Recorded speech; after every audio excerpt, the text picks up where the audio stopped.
We're going to show you how to set the power on your low-profile microwave hood combination. To set the power, you press the open button and that will reveal your control panel. You touch the power button and you touch whatever percentage power you want. So that's going to say 50%. You don't have to add the 0, it already does it for you.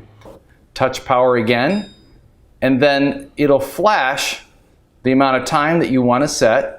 So for this one, we're going to use 10 minutes. And you shut the microwave door. Press start.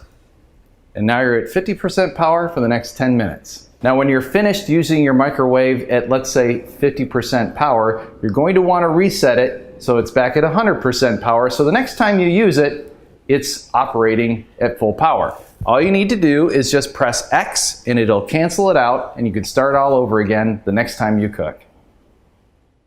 Remember to always refer to your use and care guide.